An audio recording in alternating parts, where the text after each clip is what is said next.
السلام علیکم ورحمۃ اللہ وبرکاتہ۔ الحمد للہ رب العالمین والعاقبۃ للمتقین والصلاة والسلام علی اشرف الانبیاء وامام المرسلین اما بعد۔ بسم اللہ الرحمن الرحیم۔ عن ابی ہریرہ رضی اللہ تعالی عنہ ان رسول اللہ صلی اللہ علیہ وسلم قال من صلی علی واحدۃ صلی اللہ علیہ عشرا، رواہ مسلم۔ حضرت ابو ہریرہ رضی اللہ تعالی عنہ روایت بیان کرتے ہوئے کہتے ہیں کہ بے شک اللہ کے رسول صلی اللہ علیہ وسلم نے فرمایا، جس نے مجھ پر ایک بار درود بھیجا اللہ اس پر 10 بار رحمت نازل فرماتا ہے۔ ناظرین کرام، اللہ کے نبی صلی اللہ علیہ وسلم کے آپ کے امتیوں پر کچھ حقوق ہیں۔ ان حقوق میں سے ایک حق یہ ہے کہ ہم پیارے نبی حضرت محمد الرسول اللہ صلی اللہ علیہ وسلم کا نام نامی اسم گرامی جب بھی سنیں تو ہم آپ پر کثرت سے درود بھیجیں۔ اب یہ درود کیا ہے اور یہ سلام کیا ہے، اس کی احادیث میں کیا فضیلت ہے، اور جو حدیث مبارکہ آج ہم نے پڑھنے کی سعادت حاصل کی ہے، اس حدیث مبارکہ میں اس درود پاک پڑھنے کے کیا فوائد و ثمرات اور کیا اجر و ثواب بیان ہوا ہے، اور یہ درود پاک کن کن مقامات پر پڑھنا چاہیے اور اس کے الفاظ کون کون سے ہونے چاہیے، یہ انشاءاللہ اللہ کی توفیق سے آج کی مجلس میں انشاءاللہ انتہائی اختصار کے ساتھ آپ کے سامنے عرض کیے جائیں گے۔ سب سے پہلے تو یہ بات سمجھ لیجئے کہ درود فارسی زبان کا لفظ ہے۔ اردو زبان میں بھی فارسی زبان میں استعمال ہونے کی وجہ سے یہ مستعمل ہوا۔ عربی زبان میں جو لفظ صلاۃ ہے، اس کا جب ہم ترجمہ اردو زبان میں کرتے ہیں تو 2 طریقے سے کرتے ہیں۔ کبھی اس صلاۃ کا معنی نماز ہوتا ہے، اور کبھی اس صلاۃ کا معنی درود ہوتا ہے۔ جب صلاۃ کے بعد صلی کا جو لفظ ہے، صلاۃ کا جو لفظ ہے، اس کے بعد اعلیٰ کی پریپوزیشن، اعلیٰ کا حرف جار استعمال ہو تو پھر اس کا معنی کسی کے لیے دعائے مغفرت کرنا یا کسی کی نماز جنازہ پڑھنا، کیونکہ نماز جنازہ میں بھی کسی شخص کے لیے دعائے مغفرت کی جاتی ہے۔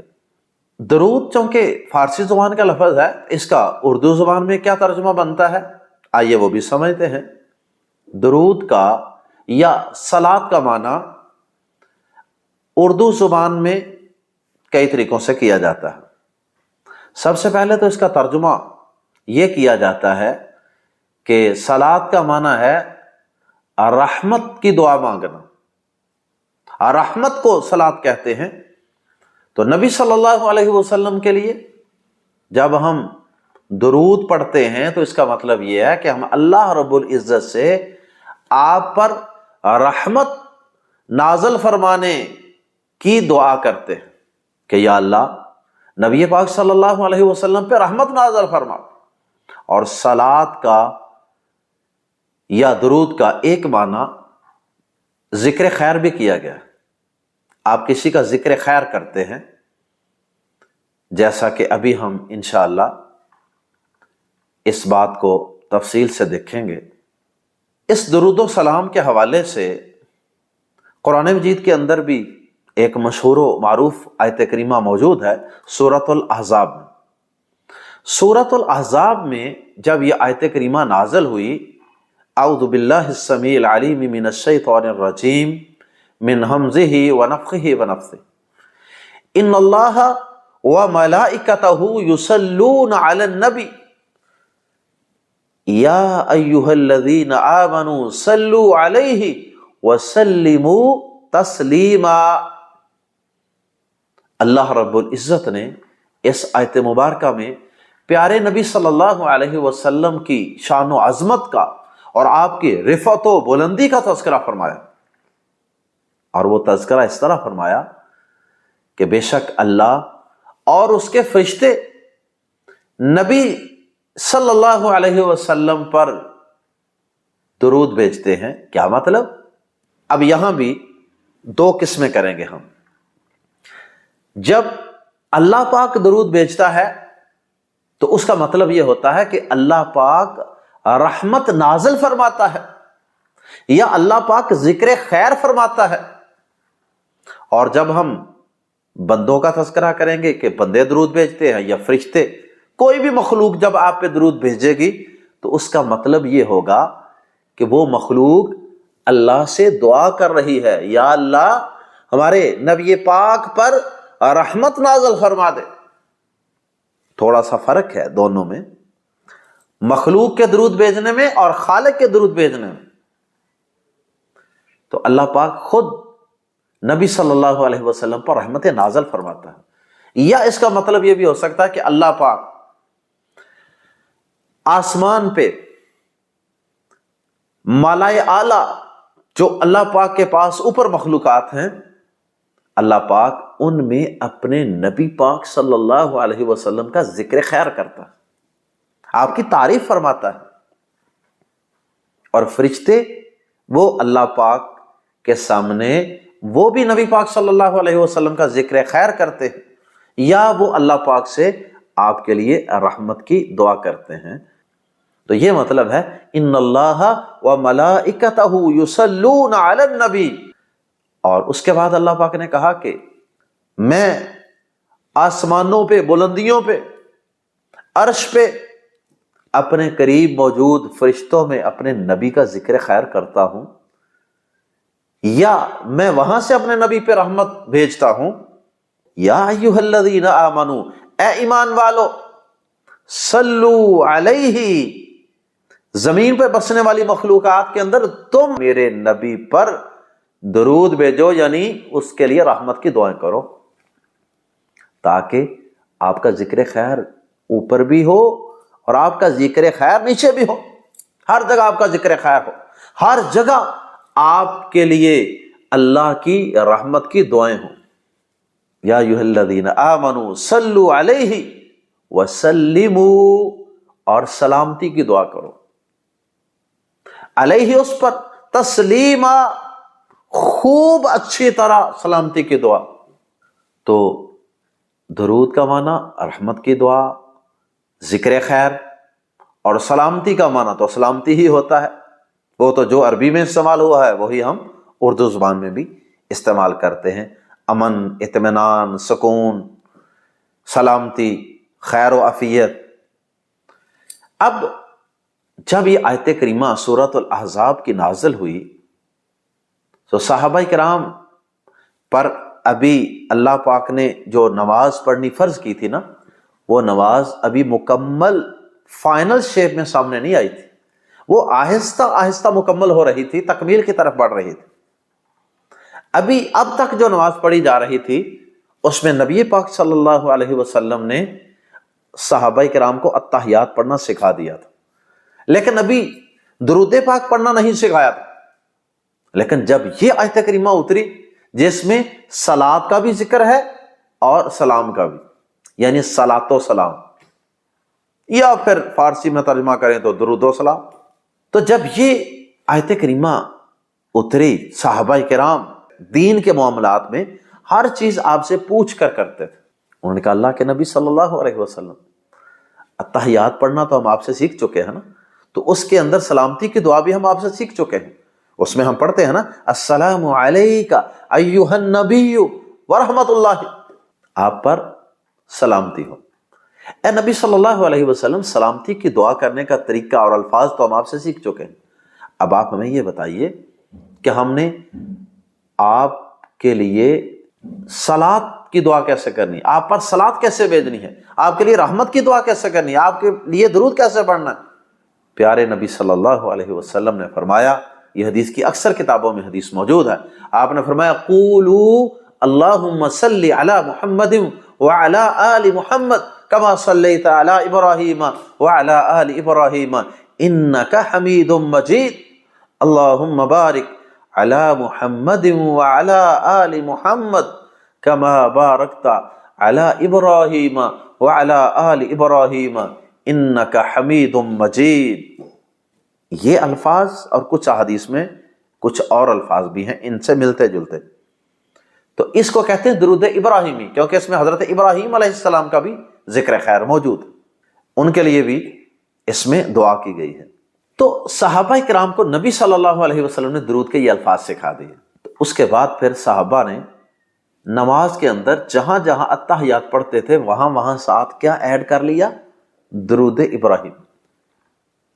یہیں سے بعض اہل علم نے یہ استدلال کیا ہے کہ چونکہ اتحیات نماز میں دو جگہوں پہ ہوتا ہے نا، خصوصاً جو نمازیں 3 یا 4 رکعتوں والی ہوتی ہیں ان میں 2 دفعہ اتحیات پڑھا جاتا ہے، ایک پہلا اتحیات اور ایک دوسرا. تو اہل علم کہتے ہیں کہ دونوں جگہوں پہ ساتھ درود شریف بھی پڑھا جائے گا، پہلے اتحیات میں بھی درود شریف اور آخری میں بھی درود شریف پڑھا جائے گا. تب اس آیت مبارکہ پر صحیح معنوں میں عمل ہوگا، کیونکہ پہلے اتحیات میں ہم صرف سلامتی کی دعا کریں اتحیات پڑھ کے، اور دوسرے اور آخری میں ہم اتحیات بھی پڑھیں درود شریف بھی پڑھیں، یعنی درود و سلام دونوں ہی پڑھیں.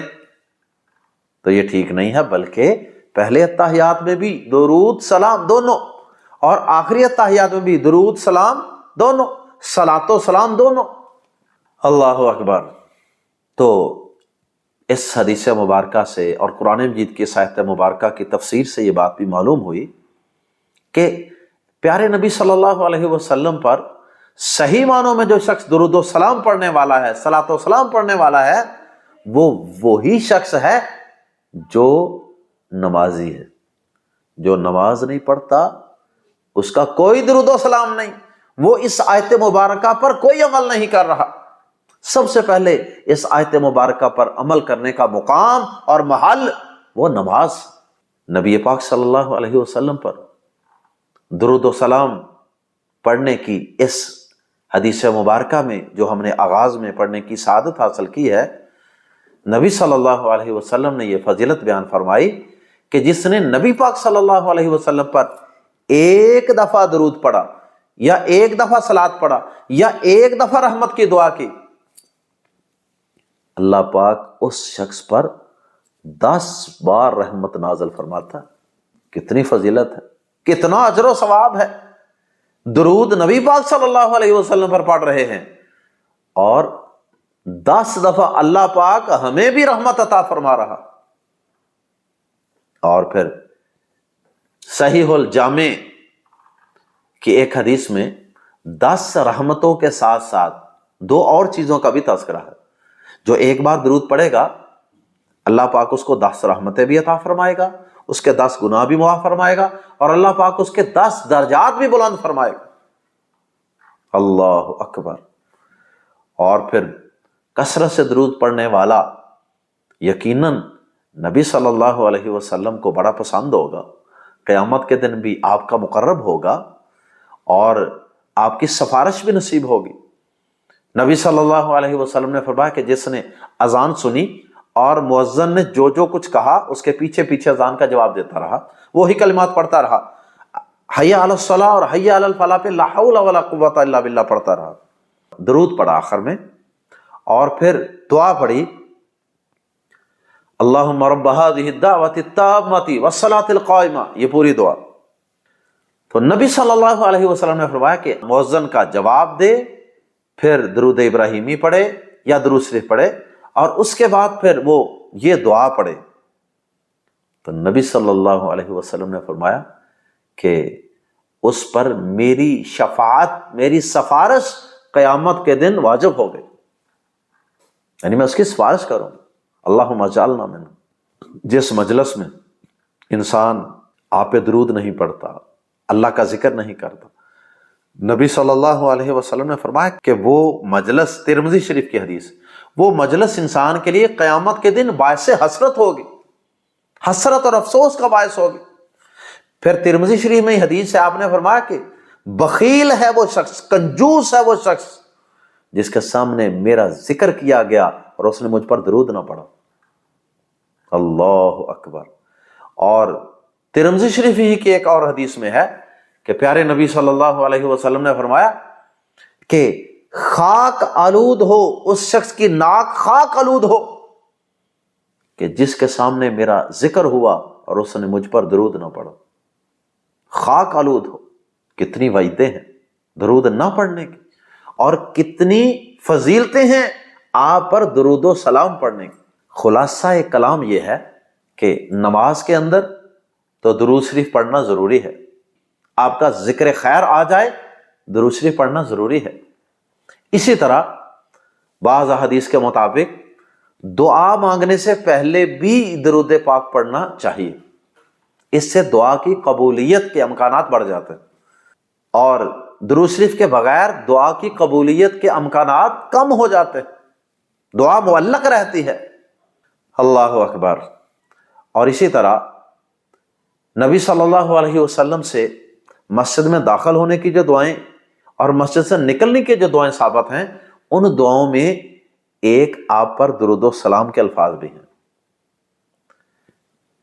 بسم اللہ کے الفاظ بھی ہیں، اور آگے ہیں والصلاۃ والسلام علی رسول اللہ۔ یہ الفاظ نبی صلی اللہ علیہ وسلم سے ثابت ہیں مسجد میں داخل ہوتے وقت اور نکلتے وقت۔ پوری دعا 2-3 حدیثوں کو جمع کر کے جو بنتی ہے نا مسجد میں داخل ہونے کی، وہ یہ ہے بسم اللہ والصلاۃ والسلام علی رسول اللہ اللہم افتح لی ابواب رحمتک۔ اسی طرح مسجد سے نکلنے کی دعا میں بھی درود کا تذکرہ موجود ہے۔ دعاؤں کی کتابوں سے یہ دعائیں یاد کی جا سکتی ہیں۔ اسی طرح جو صبح و شام، یہ صحیح الجامع میں حدیث ہے، پیارے نبی صلی اللہ علیہ وسلم نے فرمایا جو صبح و شام مجھ پر 10 مرتبہ درود پڑھتا ہے، فرمایا ادرکتہ شفاعتی یوم القیامہ، قیامت کے دن اس نے میری سفارش اور میری شفاعت کو پا لیا۔ صبح و شام کے اذکار میں بھی اس کو شامل کریں۔ بے شک مختصر درود پڑھ لیں۔ اب درود کے الفاظ کیا پڑھنے چاہیے؟ سب سے زیادہ بہترین تو وہی الفاظ ہیں جو ان اللہ و ملائکتہ کی تفسیر میں بیان کیے گئے ہیں، درود ابراہیمی کے الفاظ۔ لیکن کچھ شارٹ الفاظ بھی آپ سے ثابت ہے، جیسے مسجد میں داخل ہونے اور نکلتے وقت کے الفاظ میں نے ذکر کیے ہیں، الصلاۃ والسلام علی رسول اللہ، اور اسی طرح سے صلی اللہ علیہ وسلم کے الفاظ بھی احادیث میں صحابہ کرام نے اور ائمہ محدثین نے نقل کیے ہیں۔ صلی اللہ علیہ وسلم، یہ بھی مختصر ترین الفاظ ہیں اور بڑے معروف ہیں۔ تو درود پاک کے بعض اہل علم نے کہا کہ اس کے علاوہ اگر کوئی اور الفاظ پڑھے جائیں تو اگر ان میں کوئی عقیدے کی خرابی نہیں ہے تو ان کا جواز ہے، جائز کہا جا سکتا ہے۔ لیکن مسنون الفاظ سب سے بہتر ہیں، جو نبی صلی اللہ علیہ وسلم نے سکھائے ہیں وہ الفاظ سب سے بہترین ہیں۔ اور جن درود کے الفاظ میں کوئی قرآن و حدیث کے خلاف بات ہے، یعنی انسانوں نے الفاظ بنائے اور اس میں کوئی قرآن و حدیث کے خلاف کوئی بات شامل کر دی، وہ الفاظ تو کسی صورت میں جائز نہیں۔ اور جو درمیان میں ہے کہ الفاظ میں کوئی غلط بات تو نہیں ہے لیکن وہ الفاظ مسنون بھی نہیں ہیں، تو وہ الفاظ بین ہیں، بہتر تو نہیں ہے لیکن جواز کی حد تک کہا جا سکتا ہے کہ چلو پڑھ لیں تو ٹھیک ہے۔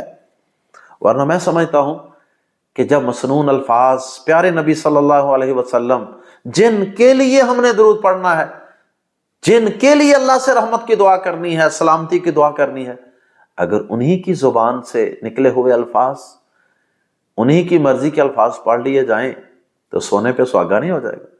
تو اس لیے بہتر یہی ہے کہ درود پڑھیں، ضرور پڑھیں، مگر مسنون پڑھیں۔ اللہ ہم سب کو عمل کی توفیق عطا فرمائے۔ درود سے ہمیں اللہ محبت عطا فرمائے، اور ان چند مواقع کے علاوہ بھی اللہ پاک ہمیں کثرت سے درود پاک پڑھنے کی توفیق عطا فرمائے۔ اللہ ہمیں قیامت کے دن نبی پاک صلی اللہ علیہ وسلم کا ساتھ اور حوض کوثر سے آپ کے ہاتھوں کا جام نصیب فرمائے۔ صلی اللہ علیہ وآلہ وسلم۔ سبحانک اللہم وبحمدک، اشہد ان لا الہ الا انت، استغفرک واتوب الیک۔